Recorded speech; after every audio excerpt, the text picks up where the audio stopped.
Welcome to I'm From the Internet, a podcast about somethingawful.com, the goons, and their consequences. I am disgraced comedian Winslow Dumaine, sitting here with internet historian Jay Brandstetter.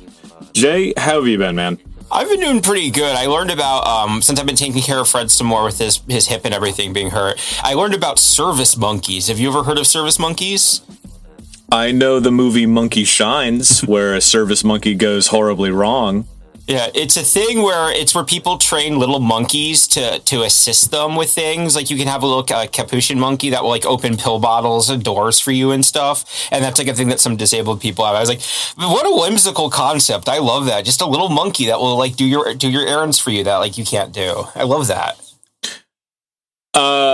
That's something they're still doing? Some people, it's not like an institutional thing, I think, but you can find people online who still do that. Like when I was looking, like Fred described this to me as an old thing, but like I looked up, I was like, oh, there's some people who still do this. Like there's people with their monkeys. Interesting, yeah, because everything I've ever heard about having a pet monkey has just been like a brutal nightmare, and they should just probably be in the wild. Like, you know, I'm sure they're not the same kind of monkeys, but like, they have ripped women's faces off before, so I don't know if I don't know. I think that you could get a lot of those same things done, not with a service monkey, but with a service revolver, where you just need a bottle open and you either shoot it or point a gun at somebody until they open it. Yeah, see, there's a little guy riding around like that helping him.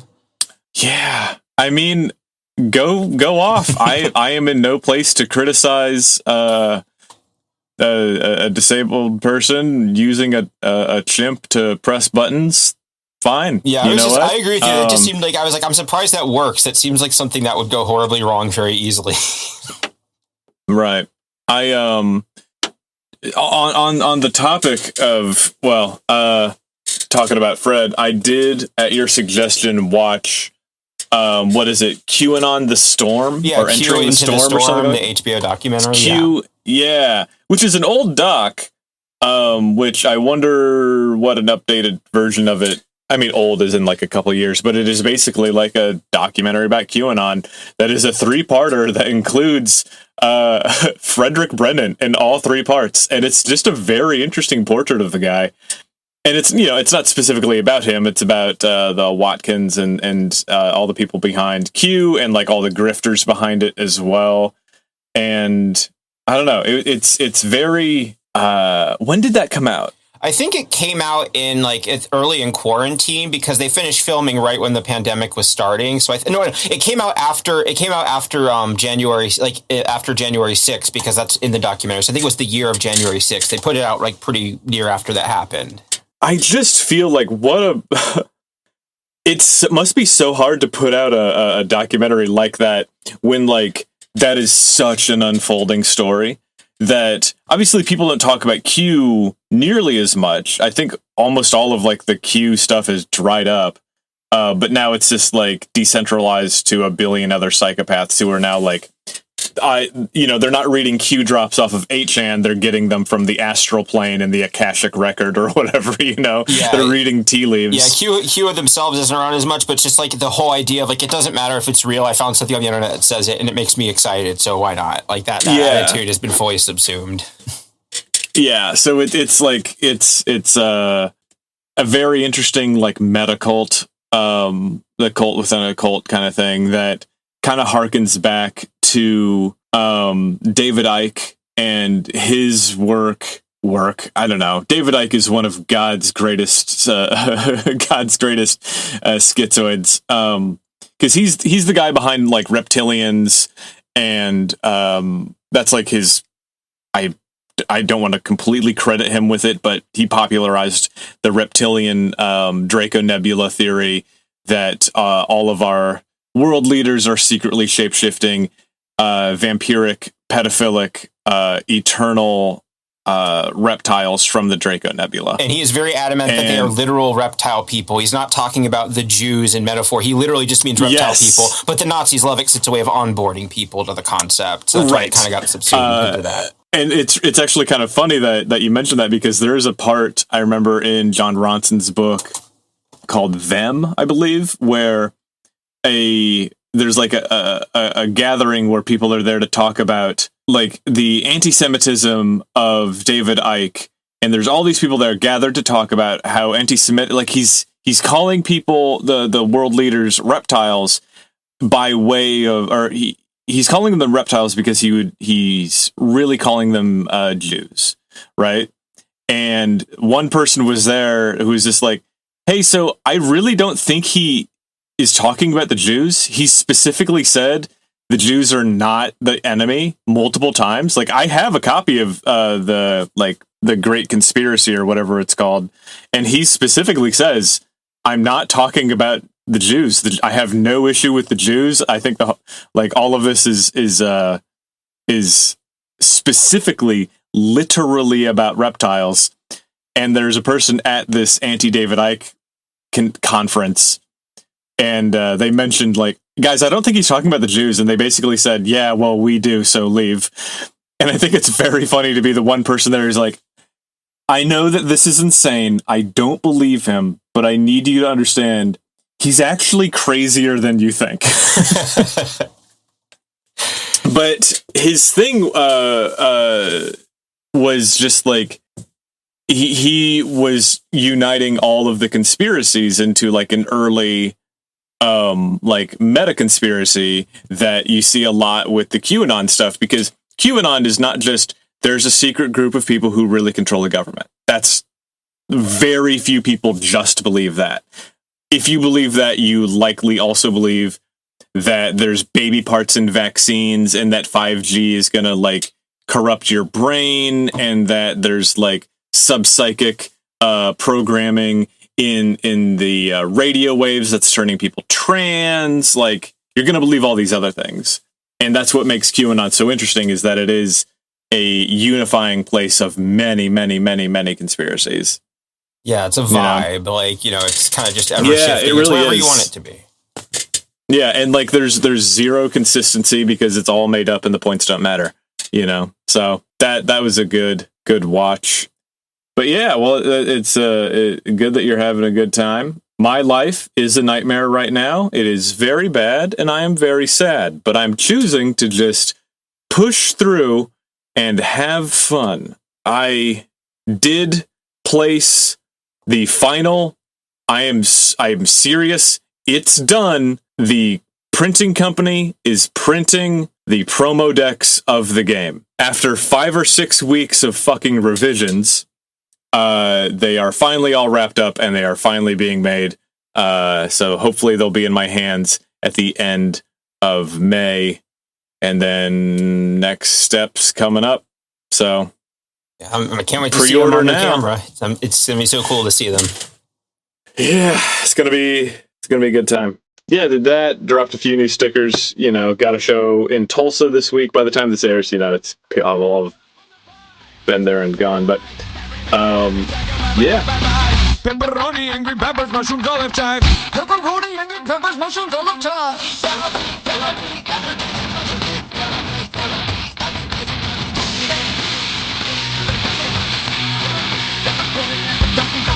That's all I have on my end.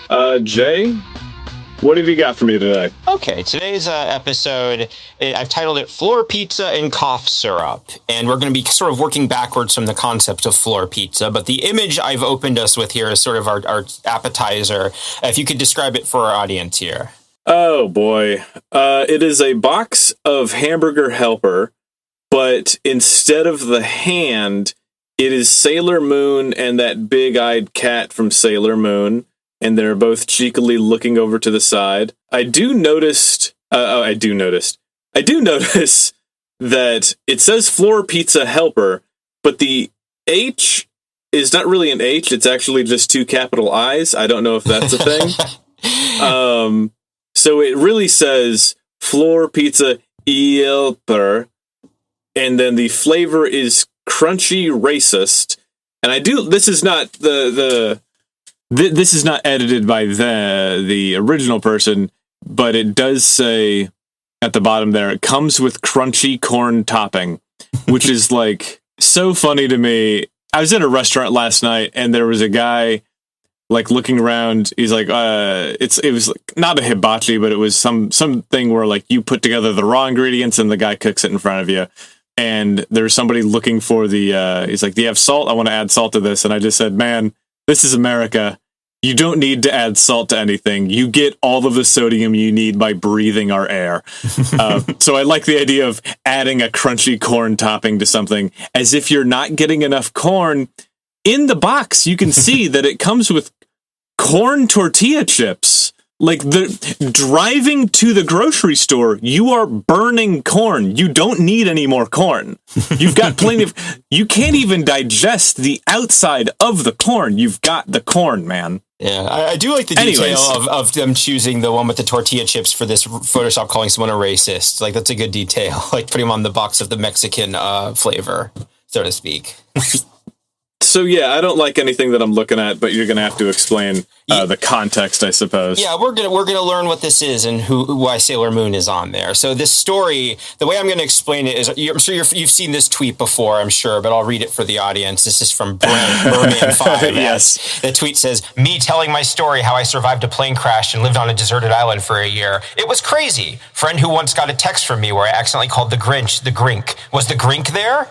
And I love that tweet so much. Like, I don't make fun of people for doing misspellings, especially now that we live in the phone age. So I'm always very, like, whenever people do, I'm like, come on, don't do the fucking Grink thing. Like, we've codified this. Grink! I do have to say that every time I see this tweet, I think of dear friend and Omaha comedian Rachel Ware. If you're anywhere near Omaha, go to a Rachel Ware show. She's a sweetheart. I love her very much. She's very fun.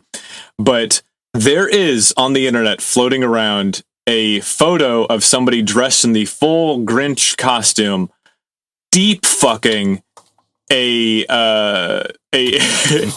woman who looks just like Rachel Ware. And every Christmas she has to share a thing where she's just like, guys, it's about that time again, and I just need to reiterate for everyone, I am not the one who fucked the Grinch. But I know Rachel Ware very well, and I if you showed me that picture, I would 100 like it looks exactly like her. It doesn't line up. It's obviously not her, but I think about it all the time. It's supposed to look like who's the girlie from Cindy the Grinch? Lou? Yeah. Was that she was the one who ended up putting together that like goth rock band called Pretty Reckless, right? Taylor Momsen, and she opened for Manson back in the day. Yeah, she was Cindy Lou Who from the Grinch, How the Grinch Stole Christmas. That's very funny. Yeah. That's pretty fun. Yeah, look at her. Yeah, what a cutie. Yeah, anyways, always happy when a child star grows up into a happy, functional adult. Yeah, hopefully she is no longer touring alongside disgraced frontman Marilyn Manson. I don't know. I do have to say, this is a side note. Manson, I think we mentioned in a more recent episode, he recently covered In the Air Tonight, which is a very divorced dad song. And I was clowning on it because it's like, oh my God, what a joke. And then I saw a fucking Forbes article that is just like, Marilyn Manson is topping the charts. He is one of the first rock band to have a number one album in the last 5 years. That single sold incredibly well. He's had multiple singles from his last album that have sold incredibly well. Like, he's doing numbers again that are like, he's more than picked up from where he left off. And I'm not saying this, obviously you don't need me to tell you this. I'm not saying this to absolve him or whatever, but I am saying, like, my core frustration with everybody who's not a Manson fan or not a former Manson fan is that they think that he is culturally insignificant or doesn't move doesn't move units. The man moves fucking units. His shows, he is healthier than ever. He is his live performances are way better than they were in the last 10 years that I've seen him. I'm talking about videos at least. It's fucking wild. He's he's back, baby. Derogatory. Yeah. You know? You said it was a very divorced dad song. I mean, who buys music these days but divorced dads? Like, that's a very divorced dad thing. Right. Yeah. Anyways, Grink. Yeah, Go ahead. So the reason why I brought up the Grink is because this is kind of the opposite of that. This is a relatively mundane transgression, but the person doing it sucks so much that nobody lets it go because they just don't like them very much. So with that sort of lead in, I guess we can do a little yes, no on what you think floor pizza is. I mean, I'm gonna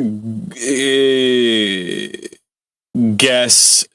Okay, so there's a few things. So I'm gonna guess that it's somebody who ate pizza off the floor when they were horsed on cough syrup, or something to that effect. My more radical thought would be that it's some sort of they prepare the pizza on the floor or something like that. I don't know, but it does make me think of Guy Fieri. Yeah, his trash can nachos. So you know how those work? No. Oh, yeah. I mean, it's not a bad way to make nachos, and I'm sure he didn't invent this, but imagine you take the cylinder of a coffee can, and then you cut out the top and the bottom, and then you put on the bottom chips, and then you're just layering all of the nacho ingredients with cheese and meats and all that stuff, and then you just lift up the lid, and so you have this trash can of nachos. It's like a nice That's cylinder. where my head goes. Yeah. That's where my head goes with this, is that it's somebody eating food off of the floor. Yeah. Well, it's a little bit more mundane that, but it's a little weirder as well. So the actual post where they first said it is, I can't find it. It's gone. I know that's not a good start, but I was able to find, here's the post I found. Someone asking this poster, the Saurus, who is our main focus here. They go, "Aren't you the guy who eats pizza off the floor?" And he responds, "One time I ate a couple of slices from a sealed pizza box that was placed on the floor for an hour or two because there was no table space or fridge in the hotel I was staying in. So no." So that's his telling of what the floor pizza event was he was staying at a hotel. He had a pizza box. He put it on the floor under his bed in the hotel, and then like later on, and he would like get pizza out of there after been staying there overnight. That's the floor pizza event. Okay, so I think that eating pizza, like a pizza box on the floor, who cares? What's the difference? It's fully contained within the box. That's fine.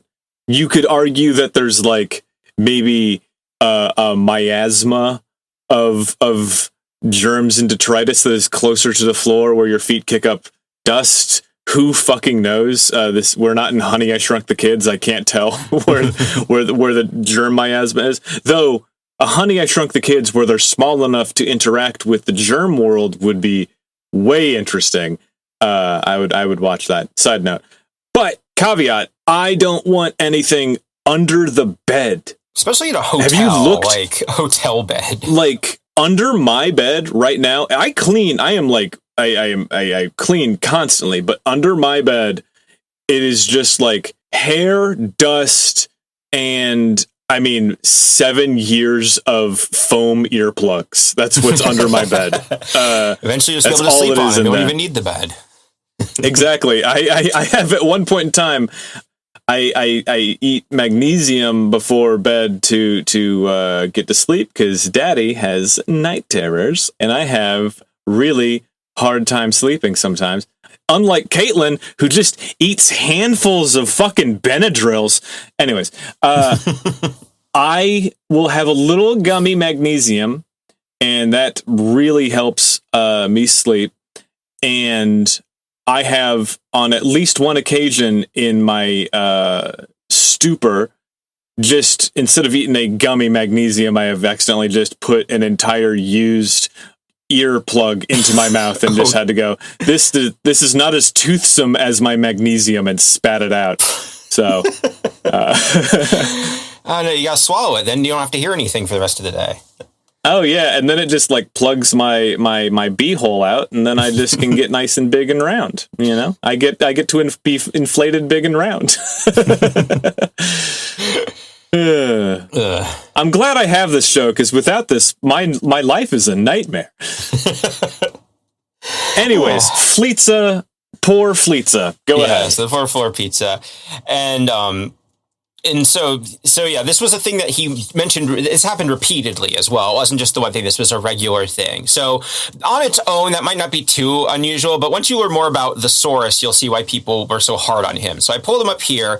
He is perma-banned, but I was able to use a recovery thing to get his avatar. So this was his avatar when he was banned. It's Sanderistas for Trump, and it is a drawing of Trump, and he's either like a... See, now I would say that he's just like a turd or some sort of glob man. It does look like what is that webcomic where Akewood? It looks like it was drawn by Akewood. It does. I think that's Spurto Spard. It's like a Finnish meme where it's kind of corrupted. It's like a walrus thing, but yeah, it's okay. So yeah, it's like a meme it has a mustache that's been edited to be like a Donald Trump in front of an American flag. Right. Yeah.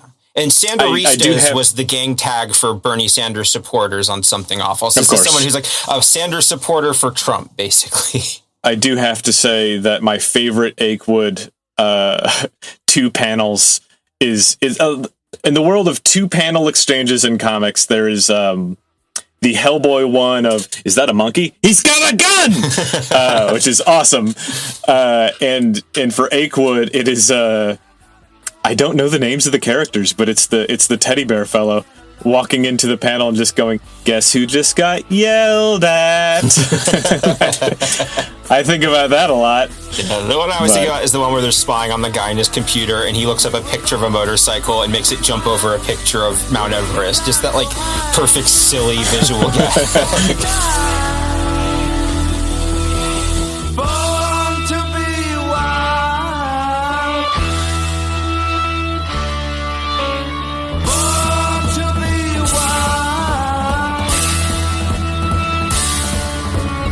So the Saurus, yeah, they registered December 3rd, 2006, 14,930 posts, a post rate of 2.22 posts per day. And they were perma-banned years ago, so this is after the clock has gotten to run down a little bit on that. Yeah, that's I mean, that is a good, 9? That is a good 11 years. Yeah. 14,930 posts is brutal. Yeah, and he's been posting so much. Like, he's in the background of some of the threads we covered. Like in Danganronpa, I found he was repeatedly pestering the OP about photoshopping the pink blood to red because he thought the pink looked silly. Like, just this was like a thing he kept repeatedly bringing up about asking for work for that. So that was like a funny detail that would just being that bothered by something in it. And but more importantly, go ahead. No, go ahead. Sorry. But more relevantly, he posted in the opiates thread from 2010 to 2016. So drugs are in play with this one.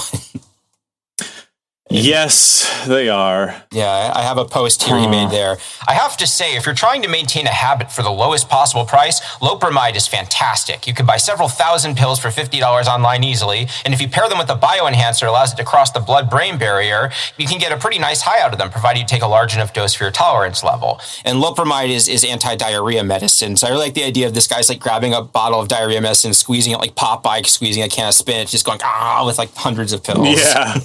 Well, I'm glad that you said that because it allowed me time to think before I spoke. But I will say that a individual who I may share blood with, and it's not who you think.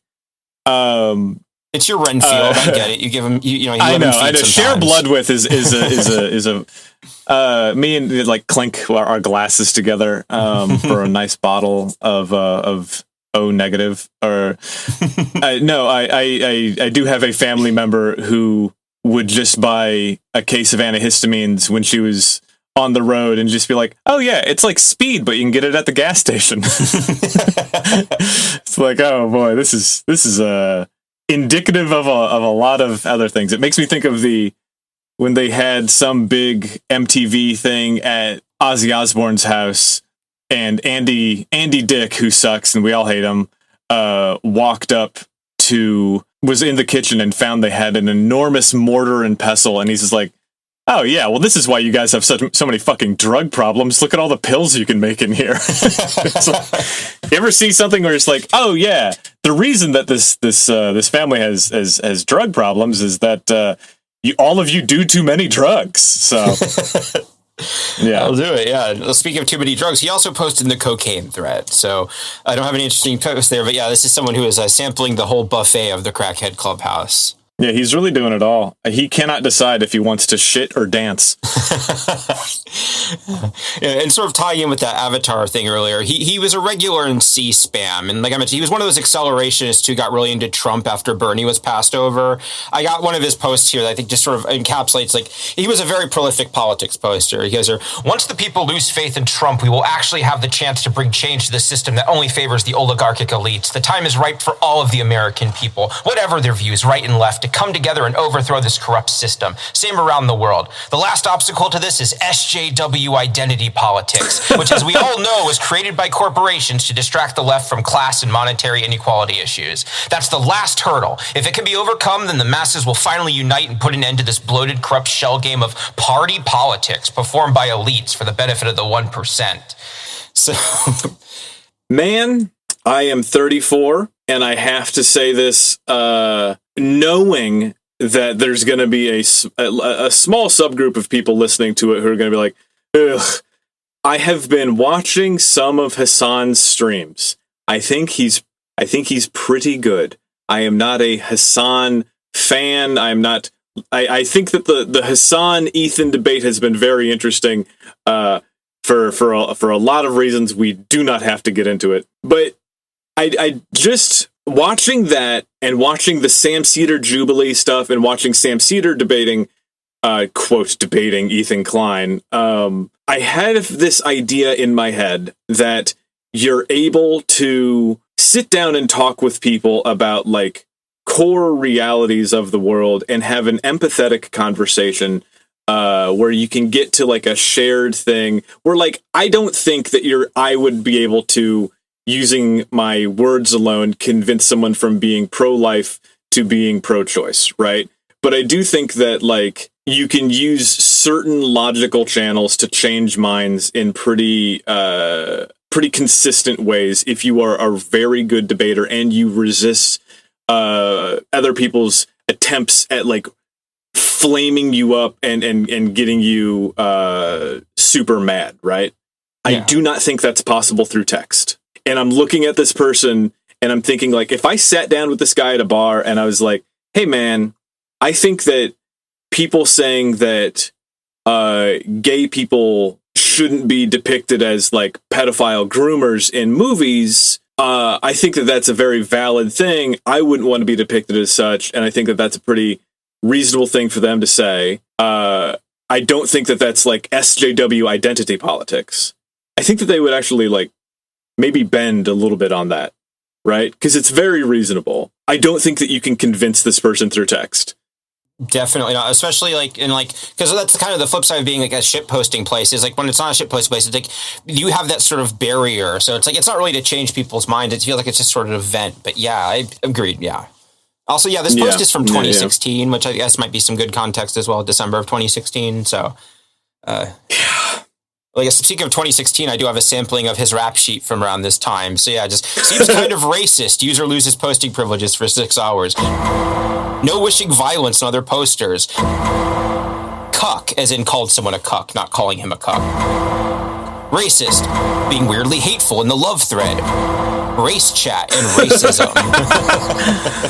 Yeah, there are 74 entries in his lepers colonies. There's 2 pages of stuff like that in there. 70, like, okay, his leper colony being his rap sheet? Your rap sheet, I mean, yeah, sorry, I was thinking of something else. Okay. The lepers colony is where they list all the transgressions, and the individual user is the rap sheet, yeah. Okay, you know how we talked about how we always want to know, like, the most blankiest blank? Yeah. Do we have any, do you know the user with the longest rap sheet? I don't know about the longest one. There is a section of the site called the Posting Glory Hole, which is like a stat breakdown. We'll have like the people who are the most ignored users, the people who've made the most gold line threads. But like, I don't think there's any stat most like that. Ignored. I was on that list for a little bit. I think I topped out at like 74 out of 100. So not bad. Good for you, dog. That's great. I wonder how many people have muted or blocked me. I don't think I'm that annoying, but who knows? Yeah. That's good. It is, yeah. And I guess if I had to post one problematic exchange to perfectly highlight the kind of creep that the Saurus was, he's posting a news article and he goes, just a reminder that the rich in America today are free to film themselves smiling while raping children, while working class ephebophiles are paraded and assaulted on national television. Oh my God. Holy shit. What a quote.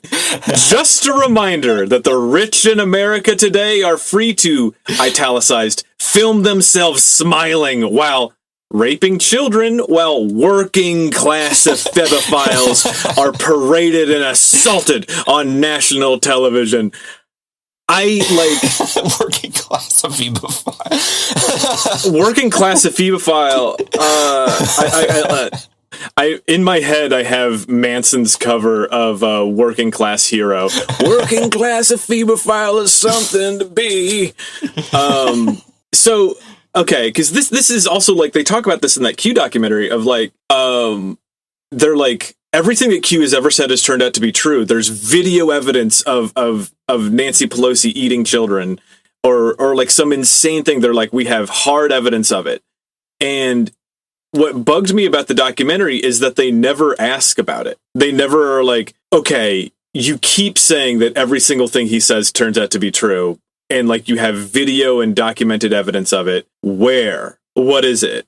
Like, I don't, this is like pre-AI video, right? Where are these videos? Not that I want to see it happen, right? But it's just like, where is all this shit? They always say that they have like video of it, but then like, what the fuck? Where is it? Yeah, I'm so sorry. That is such a relatable impulse. Like that was a lot of what was behind my thought process of making the show. It's so frustrating to see people like repeat something that you know isn't true or that there's no evidence of, and being like, you know, it's like I want to see it. Like, oh, you know, like they did this thing. Show me. I want to see it. Like, right. Like I mean, I'm not. Don't take this out of context. The second most frustrating thing about pedophilia is the fact that in order to prove it, you have to see it, and I don't want to see it, but also it's really important to prove it so that we're not using this as a like political weapon against random individuals, which we know has been done in the past. Oh yeah, absolutely. If the cops are going to plant guns on you, the feds are going to plant, pornography on you. Like, of course, because it immediately degrades your entire character 100%, right? Like you'll never be taken seriously by anyone ever. Obviously, that is a infinitely thin margin of how many times that happens. But like, if it can be used to harm you, it will. This is a sick, destructive world. They're going to fuck with you. Anyways. There's more to that quote. That opening paragraph was just awesome, so please continue. Okay, I'll keep reading it. All right. Yay, let's keep voting for the status quo, by which I mean the inexorable slow slide towards living hell. I can only hope that the utter catastrophes and terrible suffering most people will go through at the hands of the super rich will wake them up to what the fuck is going on. And user was put on probation for this post. So that's and people immediately start making fun of him for unironically doing the actually it's a phebophilia thing, and this is his defense of it. He goes, I wouldn't usually, but I thought it was important to make a distinction between someone who rapes a 1-year-old and someone who gets taken in by a 19-year-old actress pretending to be an age that would be consensual in many developed countries around the world. User was put on probation for this post. User was put on probation for this post. He got 2 probations for that one. Just taken in by a 19-year-old actress pretending to be an 8, like, yeah, but 19 that's something that happened to you. Like, that is like your friends razzed you because you talked about something. That's so weirdly specific. But 19 is legal. I mean, how old is this guy? We're going to find out. I hate that word legal. It's like, I'm not saying like it's open field, whatever. I'm saying that like it's not illegal for a, 55-year-old man to have sex with a 19-year-old. I think it's weird and bad, generally speaking. I don't know, but we're talking about the law, right? This guy's about our age, I think. So he would have been like early, I think like maybe like early 30s or late 20s when he wrote this. So yeah. Interesting. Okay. Cool. Yeah. So on the another sort of highlight of his on the topic of attractiveness, they posted, I mean, r/hotties for Trump generally has pretty attractive people. A friend of mine said they think attractive young men and women like Trump because he's telling them it's okay to be successful / better than your peers instead of the modern liberal PC crowd who try and thin shame anyone who isn't an obese lard whale. So he's just speed running all the signifiers of shitty posters on this show. It's really one of those things that like, I'm sure there's like grand scheme change, like demographic changes and stuff like that, but like I try really hard to avoid these like massive categorizations of people because they are based on shit posting, sarcasm, and intentional disinformation. And so like there's probably some 14-year-old who doesn't know anything about fuck, talking about how thin people should feel bad because it's actually more moral to be overweight, or some insane post on Tumblr, and somebody will see that and base their entire radicalization on a post by a teenager who has largely forgotten that they ever made it. You know what I mean? Yeah. Like the guys who are it's like our generation's version of like there's a cat box in the bathroom of public schools for people who identify as cats. Yeah, it's like complete falsehood that has been blown well out of proportion. The reason that they have kitty litter in schools is to clean up blood from mass shootings. It has nothing to do with cats or cat boxes or any of that shit. So yeah, this is just someone who like saw the opinions of a teenager or just like a grown adult who was being stupid or silly or like had a bad thought and used that to like, well, I guess I'm a Nazi now, Yeah, no, I'm a Nazi now is a very good description of the source. Yeah, exactly. Like, Jesus Christ, dude. And so just a glimpse of them off the forums, one of the moderators, Leperflesh, in 2019, they recounted messaging him once. So I have their post here. They go, I wound up interacting with the Source playing diplomacy. To make communication easier, we connected on Google Chat. He was still living in the UK at the time. That's one of the things about the Source. He's British and he emigrated to America. So I'm not doing a British accent for his voice, but yeah. He was still living in the UK at the time. Not long after that game ended, he emailed me asking if I would do him a favor. Can I please mail him some drugs? He was not specific about what drugs. He basically wanted me to mail him any drugs I felt like, overseas via international mail to the United Kingdom. I said no, and he was angry about it, but let it drop. So, I mean, bold move. I gotta give him credit for that. Like, it feels like a numbers game. Yeah, you just ask as many people as you can. Yeah, I mean, what are the odds that like turn-based strategy players are gonna like with the drug hookups in that community? I feel like either more than you think or less than you think. I'm one or the other. Yeah, we've talked about it in the past that like some people do drugs just because it's like they're just like that. They don't need. I don't want to get high on weed. I don't want to get high on this exact pill. They just want anything to feel anything else because they hate this world so much. Don't get me wrong. I hate this world too. Believe me, I am not having a good time right now, but that's the reason why I have known a lot of people who will get high on fucking anything. They'll if their weed guy is not picking up the phone, they'll just get their keyboard cleaner. They'll take the pills that they had from their dental surgery. They'll do anything to get any degree of high. And that's why there's like a whole subculture, and I think there's even a subreddit for it, of ways that you can induce high states. I'm sure there's altered states would be another term for it. Through any means necessary, just to do anything else with this brain. I don't like this brain, and I'll press on my eyes until I can see dots in the sky, So I can understand this person seems like they're pretty misanthropic, so it makes sense that they're just like, give me anything at all. I definitely, I get that. And then I'll continue their post. Here they go. Years went by, and I had pretty much forgotten about him, not having seen his post on something awful outside that one game thread anyway. And then a year ago, he popped up suddenly and engaged me in conversation. His style of conversation was a rapid pendulum between friendly camaraderie and aggressive asshole-ish attack. He simultaneously argued for democratic ownership of the means of production, a true direct democracy, Trump support, as he seemed to see it. It was necessary to make lots of people suffer under Trump in order to wake them up to the need to do his personal stupid brand of political structure. Plans to unionize his workplace once he got citizenship, claimed John Oliver as part of the neoliberal establishment that is leading us to fascism because he did a smear job on Jill Stein, called me a liberal cuck, and declared that in our glorious future, not only would we eliminate the capitalist, we'd also eliminate both the state and money, and we'd somehow purely democratically distribute everything everyone would need or want because scarcity doesn't exist. Also, drugs are good. Like, yeah, this definitely sounds like someone on drugs. It doesn't sound like, it does sound like someone who's on drugs, but it also just sounds like someone who is just not a critical thinker and is just not a serious person. And I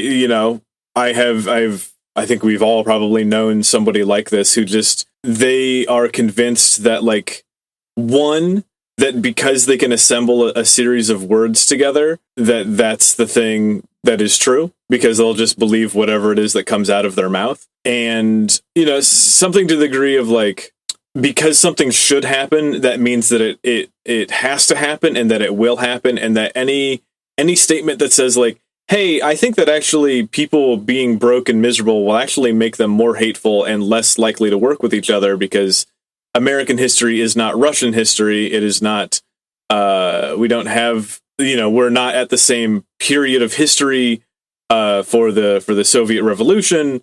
It's just not the same.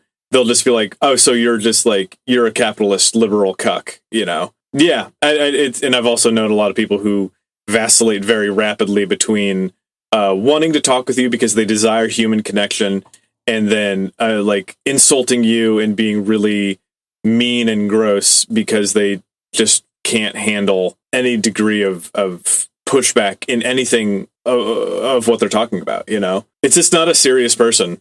Yeah, on a meta level, the fact that he's just messaging someone he played a game with years ago because no one else will talk to him, presumably, that paints a pretty bleak picture. Yeah, especially with how they're acting. Right. Yeah, and clearly he goes, he made huge leaping assumptions about my politics based on my not actively agreeing to his simultaneously super socialist, which I would be fine with, but also super idiotic political statements that plainly revealed he was incapable of basic reasoning of any kind. I got fed up with his insults and told him to fuck off and then blocked him. His parting words, quote, I don't really see why political differences have to make people stop being friends, though. Seems like some bitch-made shit to me. And then he finishes, he actually thought we were friends. Yeah, I mean, fuck me, man. I don't want to name this person by name, but this sounds a lot like an old buddy of mine who would just really pick fucking fights and would just pick a side and then argue it with me vociferously. And I'm I know that this isn't what you believe because it's totally incongruous to everything else that you've ever said. And he would keep pushing. And eventually I'm just you don't even believe this, though. You clearly don't believe this. None of your points are meshed together. I can take two statements of yours and they are directly contradictory. And he just said yeah, I actually just like to pick a side and to just argue it with people to see what I can do. Join a debate club. I didn't consent to this.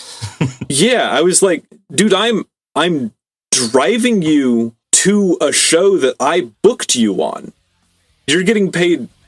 I could fucking go on, dude. I paid this dude so much money to get comedy. I've said too much already.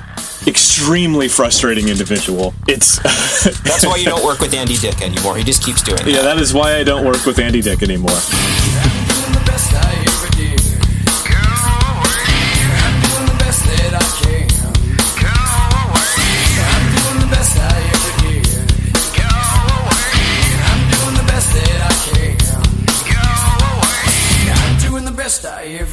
I'm doing the best that I can. I'm doing the best I ever did. Now go away. So thanks thankfully, the Source was finally permabanned on February 3rd, 2017, when he posted an unhinged, slur-filled tirade celebrating the fact that, quote, the lesser races are going to fucking die and suffer on a vast scale, end quote, because of Trump and climate change. Like, I am not reading this post. It is full of, like, racial slurs and just general misanthropy. So, the punishment reason, going full Paul and R the Donald for being a massive racist piece of shit, but I repeat myself, and for being the Source. Like, by this point, he had such a reputation, they're like, that's it, fuck it, get out of here. Yeah, not surprised. I don't know. I mean, there's a small contingent of Sanders supporters who were just aggro dudes who wanted any degree of change. The majority of Sanders supporters, the vast, vast majority, as someone who has been to many Bernie rallies and has caucused for Bernie and did work on his behalf, the vast majority of Sanders supporters were people of color who wanted to change a system that has absolutely fucked them. And then, a tenth of 1% were people who wanted anything. They just wanted to see something get smashed. And they also were psychotic racists and dipshits, So that doesn't surprise me, but it is not by any means a reflection of your average Sanders supporter, Oh yeah, most definitely. Like, yeah, I was a Sanders guy too, and we're going to learn more about the Source. We're about who they are and what they're a part of. So this isn't just like, look at this weird Bernie guy who burned out. This is going somewhere. But yeah, I agree with you. Right. Yeah, and so a little over a year after he was permabanned, he created a new account. An actual communist is the name, and he made a thread titled "Being Racist is Bad," and he did like this apology post, and he included. Anyway, I now understand that the only way forward for humanity is a united proletariat fighting against all forms of bigotry and oppression wherever they arise. Cheers, lads. You can go ahead and reban me now if you like. So he does his little apology, and people sort of razz him, and I have some of his responses here. Like, someone asked him if he, so they go, so do you like Trump? And he goes, I do love Trump. Why would I want someone competent and charismatic in charge of the capitalist empire? So, yeah. It's just, like the quote that we're going to keep repeating until we're all ashes is like, they don't want power. They want to criticize power. It's like there's no person like Vladimir Lenin could be elected president and they would still be like, yes, however, because of things that have happened in the past, all of this is actually bad now. And it's like, yeah, man, this is the world that we live in. We have hungry people who need to be fed. And I, for one, don't care if a capitalist feeds them or if a socialist feeds them. They need to be fed, Exactly, yeah. So, yeah, that all that tracks. Yeah, and sort of one of his last posts before he got kicked off again, it goes, in the future, though, please try showing love and compassion to angry, racist people like me. They're just suffering because of capitalism and lashing out. And as I prove, they can easily be brought around to the cause. Honey, not vinegar. So...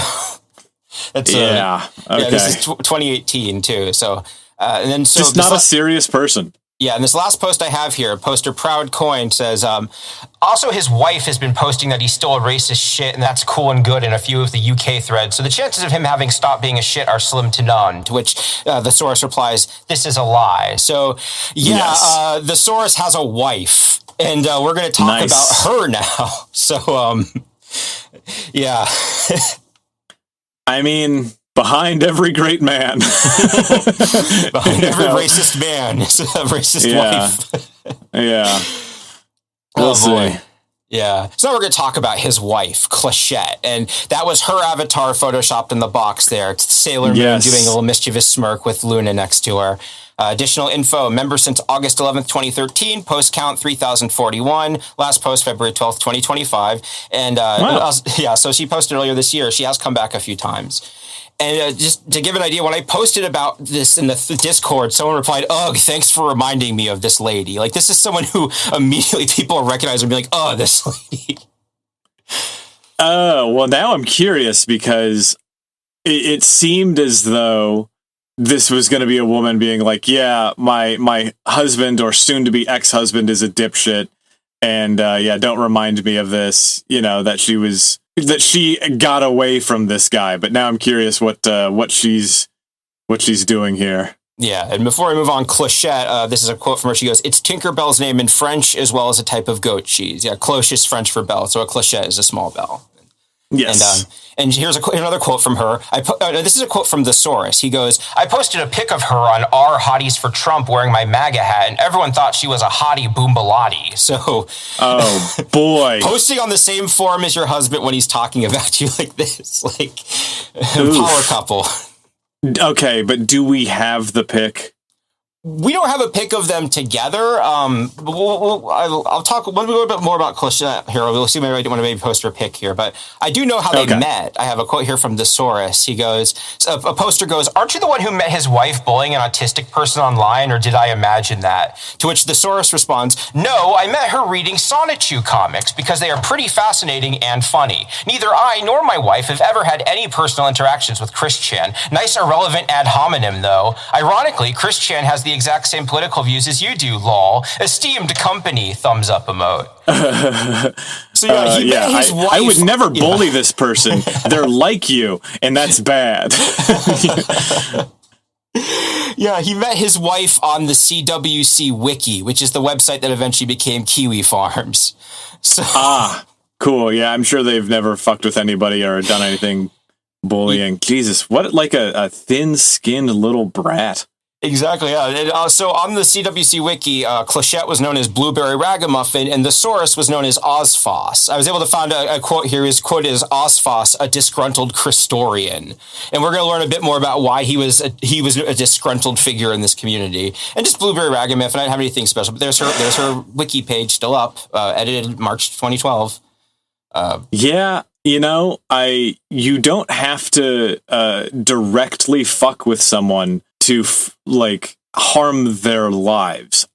Christine Chan has obviously an extremely fucked up life and has done some pretty fucked up things. I am go listen to the Behind the Bastards episode about this. They are not a sympathetic individual by any means, right? But if you are taking part in the group project of actively documenting every plank second of this person's fucking life, yes, you are part of the community that is harassing this person. Like, what are you talking about? Yeah, literally going, "I'm not touching you," basically. Yeah, exactly that. Like it's so silly. Yeah, and another funny deal I found is because of these communities, the people in them, they're splintered into a bunch of different ones. And some of the spin-off sites I found Clochette on, the people make fun of them for being goons, like Clochette's avatar, and one of them is a $10 bill, and her title is Goon. Like, the idea of, on other sites, they make fun of them being goons. On Something Awful, they made fun of them for posting on Kiwi Farms. Like, I just like the idea, everywhere they go, people hate them. Yeah, that is very funny. $10. Yeah, I get it. And just a quote from one of the people there: "Do we really need to start looking at one another with the lens of scrutiny?" To which another poster responds, "If they are goons, then yes, never trust goons." I just seeing how they talk about them, in other websites, like a, I don't know, like a fifth season villain. Yeah, man, we've been doing this podcast for a while, and I'm inclined to agree. Don't trust the goons. And also, that's an important piece of context for the floor pizza story, is that he was staying at a hotel because he was traveling to America to visit his future wife, and this was the first time hanging out. So they were at a hotel, with his wife eating the floor pizza. It was sort of the thing too. Imagine telling your kids how you met your wife. You're like, well, we were bullying the world's most bullied person. we came together and found one person who has not been murdered, but has been bullied in ways that are truly staggering. Again, Christine Chan has done some very gross, bad things, and very evil things, right? But the degree that the internet came together to just psychologically torment this person for years, it just cannot be overstated. It's insane. It really is. It is. There's so much about all that. It is just Yeah, I mean, also while we're on that note, I did update all this. Like, I'm not going to misgender Christine, so I did update all that and all this. Just in general, know ahead of time that I've editorialized that. A lot of times, you can tell these are bad people. They obviously do not do that. Yeah. And also, Christine Chan has said you can call me Chris Chan. Yeah, like a Jim Stephanie Sterling situation. Right. Just to make it easy. I get it. Yeah, and this was like a thing that people would like Clichette. People knew that she was married to the source. They would make fun of her for pizza a lot. Like this is sort of a rejoinder to her being shitty. Like I have a post from her where they were talking some news article and she goes, "BBC is just that powerful." And someone quotes, "Is BBC what you call the number 4 from your local pizza place?" Like, yeah, that's fun. Yeah, like the vibe I got checking her out on all these different sites is that she seems like she's a vegan. She's someone who in some ways is ostensibly progressive, but ultimately she's a TERF and a racist. So she hangs out in these spaces where people don't like what she is, but she's also part of their tribe in a way. So I think that's why like people on these places have such animosity towards her, like on the Kiwi Farms places. Oh yeah, of course. I mean, like that's the going thing is to like a lot of the right-wing ladies join like woman harmer the subreddit r/women harmer, and they're like, well, if I prove that I'm as cool as they are, they won't harm me. And guess what? They harm her. Rinse, repeat, over and over and over and over again. It's the legacy of the capos. Yeah, I don't have anything to add to that, but I do have this section here. This is sort of when I talk about Clichette being racist. Here are some examples of that. I have a quote. She goes, "He was found guilty, but it was overturned. The British are just afraid of looking racist by, God forbid, actually arresting and jailing a black man for crimes he's committed." Like one of those, just, finding any news article and being like, this is society, Right. And someone is grilling her about the Soros, and she goes, "My husband never hated black people, only Hispanics. Most of his friends were black at the time. I think it's because black people speak English." User was put on probation for this post. Jesus Christ. Yeah. I mean, I guess it's good that we're seeing what does get probated, and I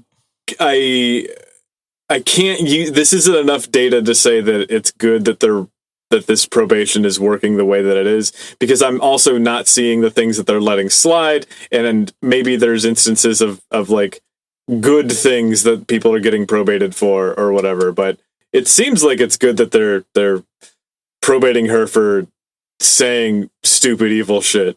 Exactly. I know it is good to have that sort of punctuation there. And this one isn't racism, but just some good like Skylarky and emotional violence, where a poster pic just says something and Clichette quotes and goes, "Weren't you going to commit suicide a week ago? User put on probation for this post." So yeah, so I think she was kind of a bully in the ladies chat thread, I think, from what I saw in here. So yeah.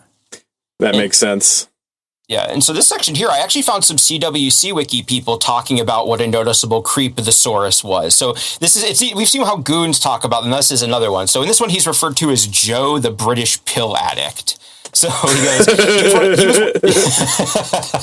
yeah, just distill a man down to his essence. He was one of the creepiest motherfuckers I'd ever had to deal with there. Joe, the British druggie, was convinced there was a secret inner circle hoarding videos and pictures and forums posts and whatnot by Chris. He blew everything massively out of proportion. He thought there was an oligarchy controlling the CWC Wiki and the forums and abusing their power. He tried to run a one-man campaign against this fictitious violation of ethics, mostly consisting of derailing threads and screaming about the inner circle.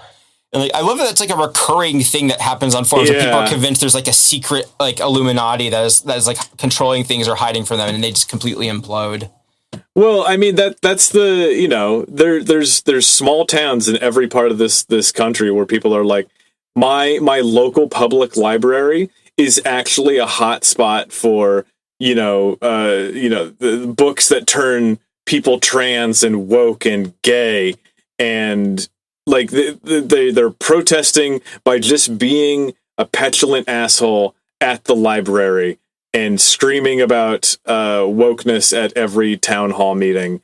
It's people are scared and under pressure, and they're trying to take it out on anything, anywhere. And like, yeah, it absolutely tracks that. Somebody would be thinking that the Chris Chan wiki is actually a secret oligarchy that is putting together videos of Chris that they're not sharing with people, when it's like, no, the whole thing of that website is to share enormous amounts of videos of Chris, of Christian, and this is like if somebody went on 4chan and they were just like, no, actually the moderators of 4chan are hiding an even more powerful kind of racism and they won't let me have it. You know, like, give me the top shelf stuff, man. Yeah. There are entirely new races they're hiding from us. Yeah, exactly.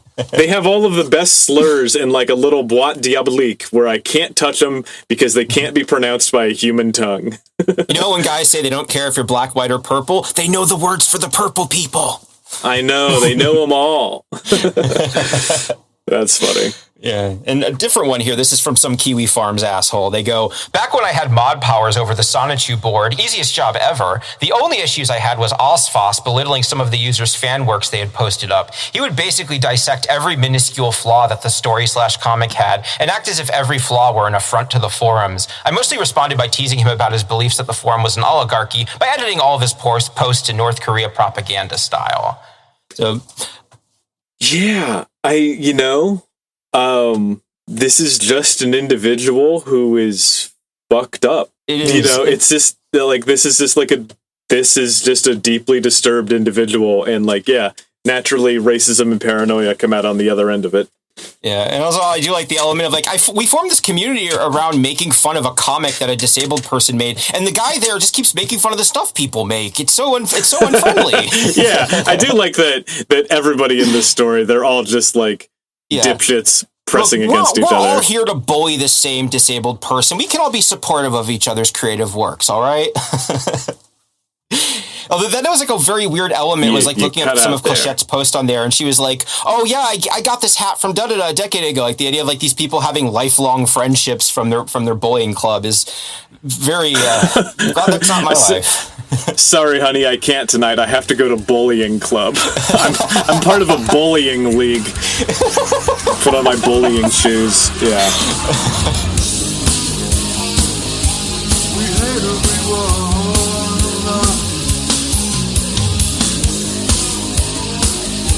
We hate everyone.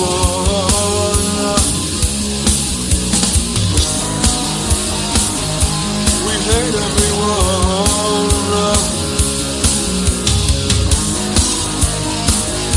We hate everyone.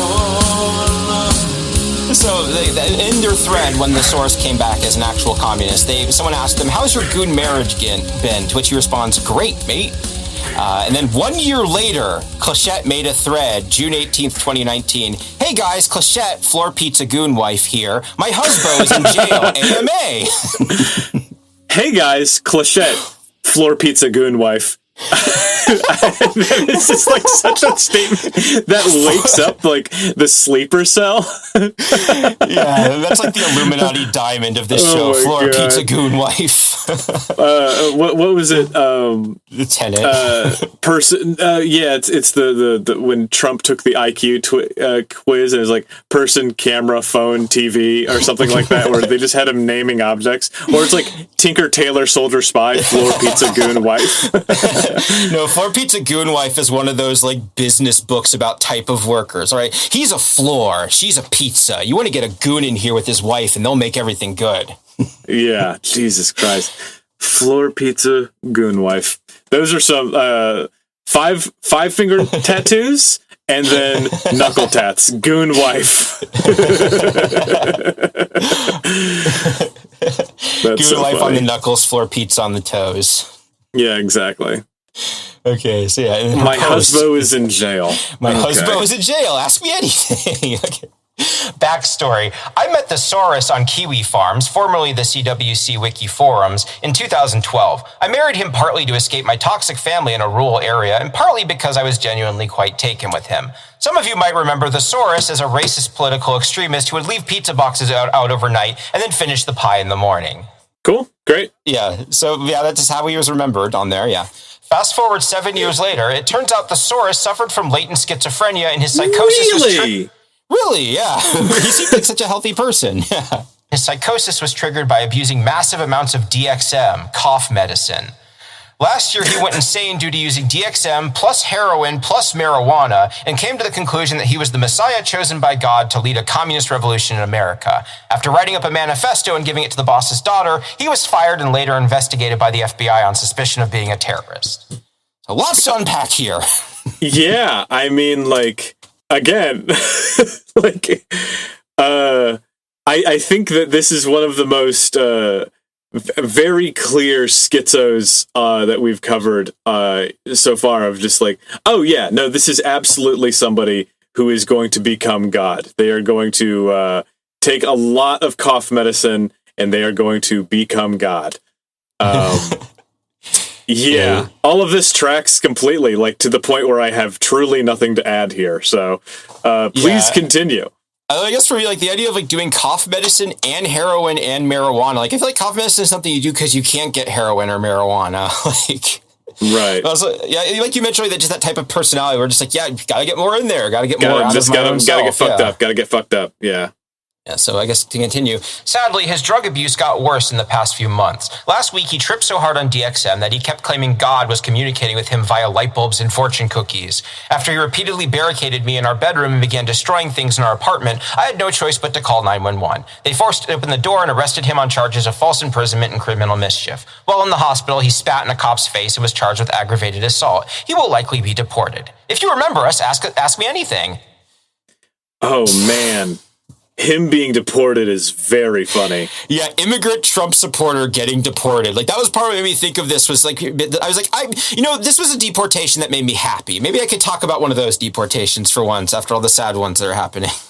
Yeah, it's one of those things where it's like, you do need to hate your enemies. You, like, that is absolutely, we've tried the turning the other cheek stuff. It doesn't work. They have power. You need to hate them.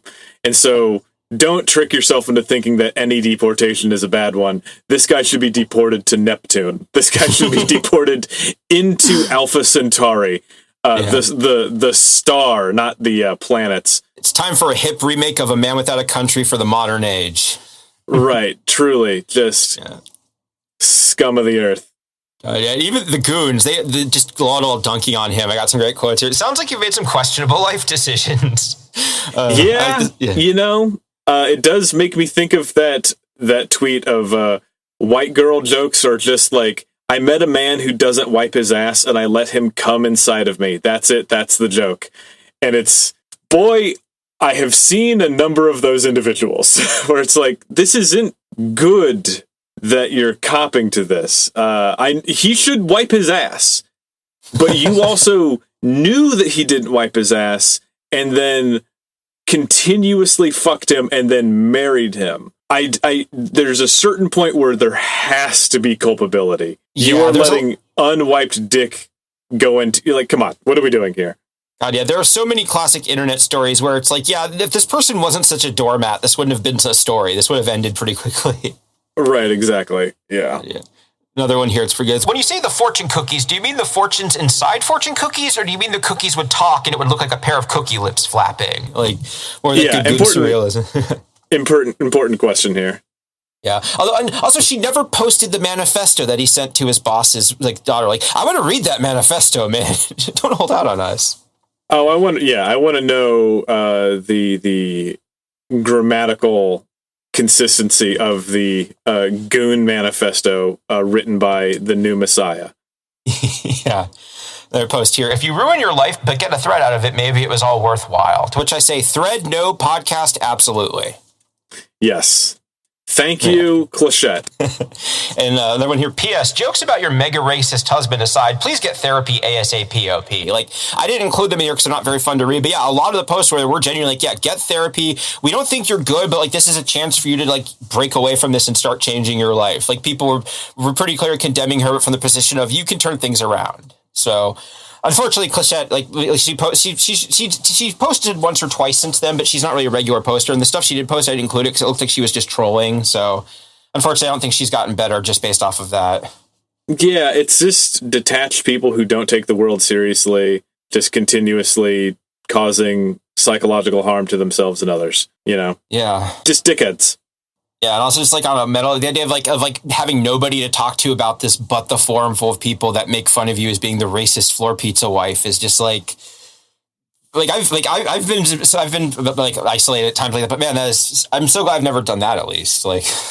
Yeah, you know, it would be like if I registered an account on Something Awful now and was like, "Hey guys, I just went through some shit." Like, yeah, like even if you're the most sympathetic person on the planet, Something Awful is the worst place to go. They're going to be mean to you. They are like I truly there's nobody who's going to be fully on your side. It's just going to be people saying like stupid, mean, aggressive shit to you. I just think like right now, I'm going through a hard time, and I've just had to like take stock of who it is that I can really talk to about things because, I don't have a whole lot of dude friends. I have a lot of gals and non-binary people in my life, and it's like sometimes you just need a dude friend, but dudes suck, and so the idea of like having to go through all of this with a largely male collection of self-selected annoying trolls who, like, you have no one to talk to, and so yeah, of course it's just going to make things worse for you, you know? And also like part of it, like, since like he was from this world, like how do you talk about that with somebody outside of the internet? Like how do you go, so I met him on this website, what was the website about? Well, yeah, I mean that's the thing, is they'll just do the thing that they always do, which is just paint it in like, oh, is this like a community? There's like this online person that we were kind of all obsessed with, and we just kind of talk about their life. Oh, okay. Are you talking about Hassan? Are you talking about Drew Gooden? Are you talking about any of these other internet people? You know? Oh no, you're talking about this group project of sociopaths who are documenting comprehensively the life of the internet's most hated person. You know, like get into model trains, man. Yeah, get into a fandom wiki. If you want to update a wiki, you can at least do it to like help people play video games or something. Don't do it for fandom themselves, though. They're an awful company. Yeah. I think I just read something about fandom being pretty fucking gross. Yeah, it's so funny. They're so bad that somebody founded a company just for the purpose of helping fandom wikis get off of fandom. Like, oh Jesus. Yeah, like some podcasters I follow used to work for fandom at various points, and hearing them talk about even back before it got really bad is very bleak. Yeah, all that tracks. Yeah, so I guess from a closing bit here, I have a post here from Something Awful poster, Who Flung Poop, which is an incredible burn and a wonderful note to end this on. So I'm going to read their post. Here we go. Yeah. My grandparents had a trunk full of the letters they exchanged while my grandfather was fighting in North Africa and Sicily in World War II. My grandma wrote him about how my aunt had started walking and later the first words she spoke, about how she was working as a seamstress to bring in extra money, about the trade she made with various neighbors to make the rations go further, about how his mother was doing. My grandpa wrote her asking for more pictures of my aunt, about some of the guys in his unit, how the British officers at the camp they traveled to actually had a kitchen and hot food, and how he had eaten roast potatoes on a real plate with real silverware at a real table, and how happy it made him to have a real meal after so many months of rations, about how much he missed her. The letters to him were partially waterlogged and torn from being carried around 2 continents. The letters to her sometimes had parts literally cut out where he might have mentioned a location or something else the armory censor wanted removed. They're amazing, and they make me so proud of my grandparents, of the hardships they endured and the love and partnership they maintained across half a war-torn planet. Your grandchildren will find a thumb drive full of forums post of their grandparents insulting a developmentally disabled woman. Like, yeah, just what you said earlier, just... Yeah, I don't think they're going to have grandchildren now at this point. Like, no, yeah, not nothing coming out of that poison womb.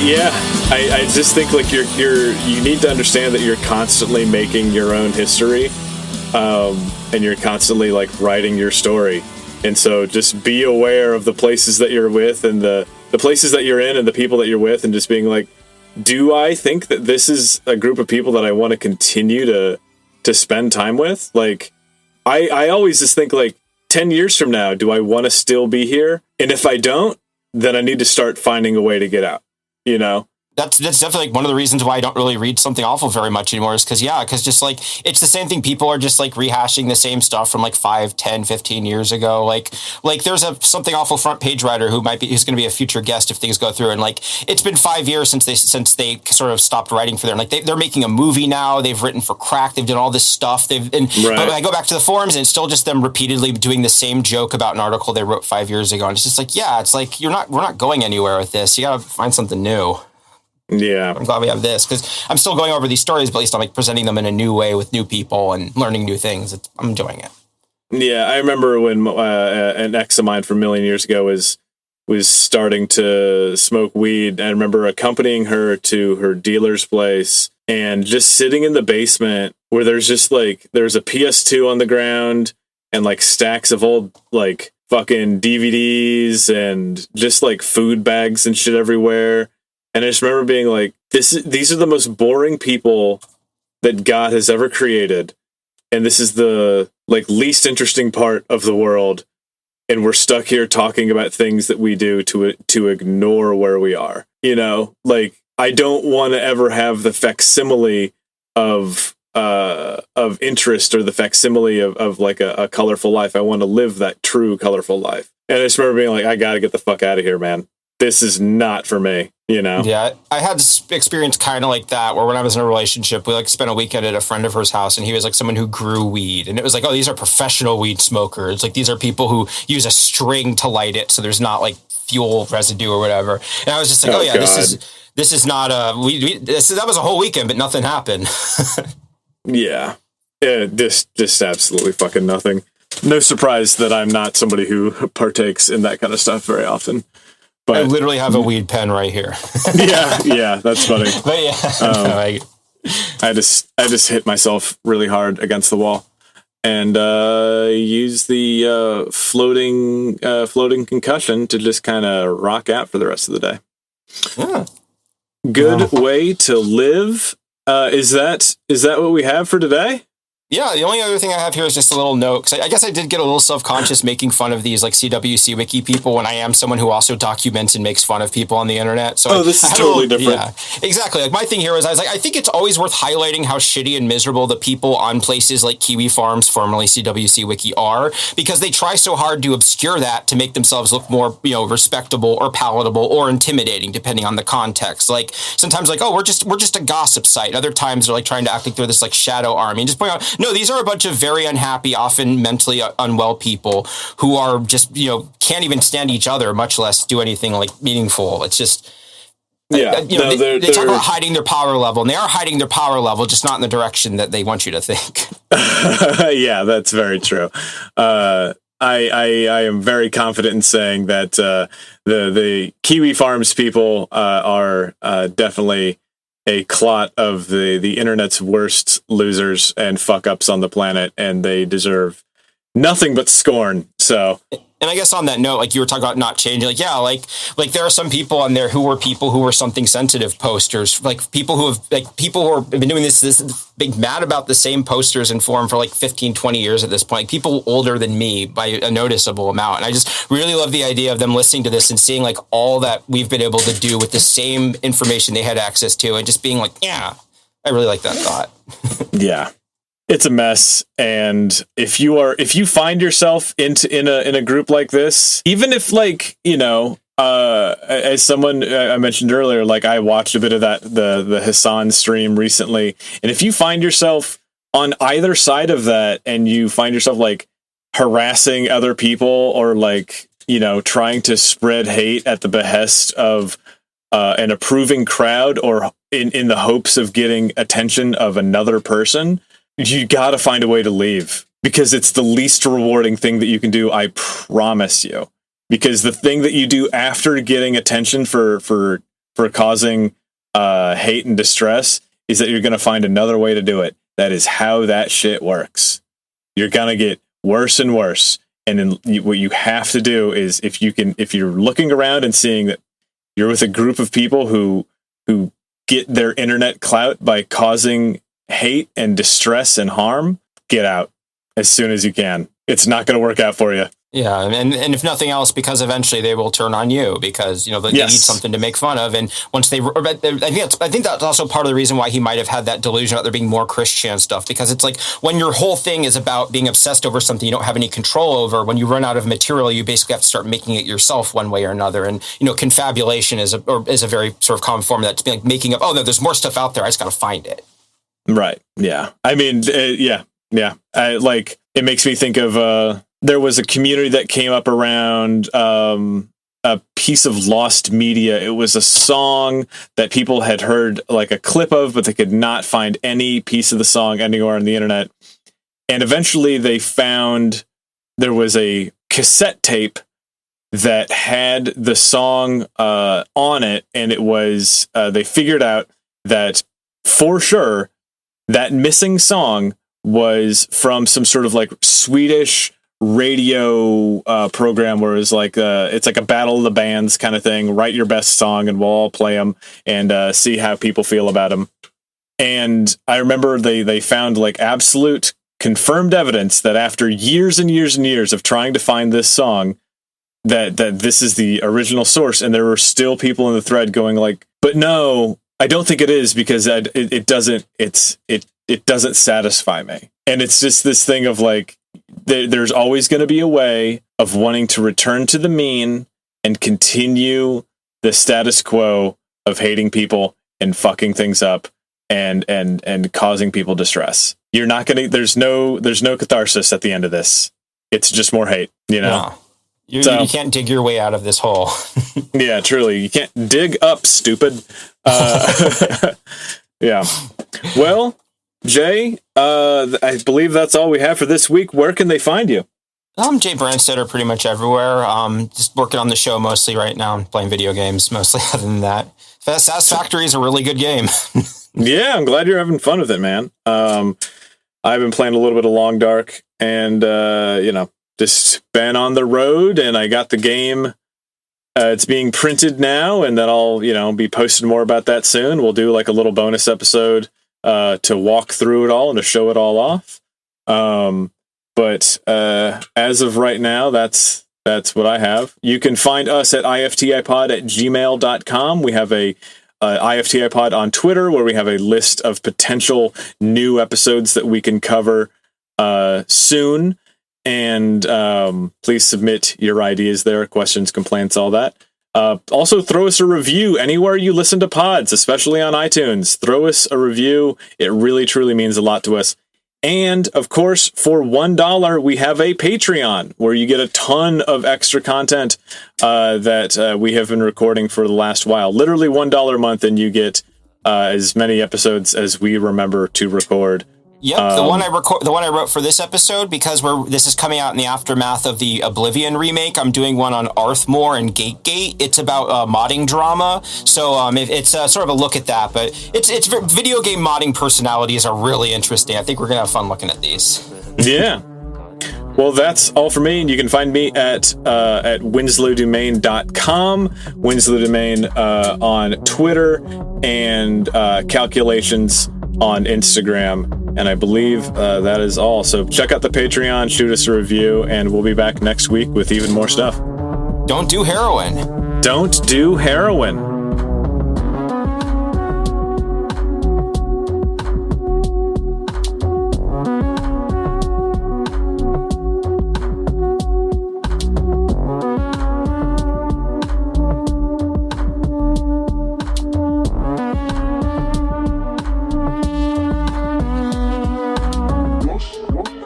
I'm From the Internet is created by Jay Brandstetter and Winslow Domain. Edited by Steve Brown. Music by Steve Is Broke.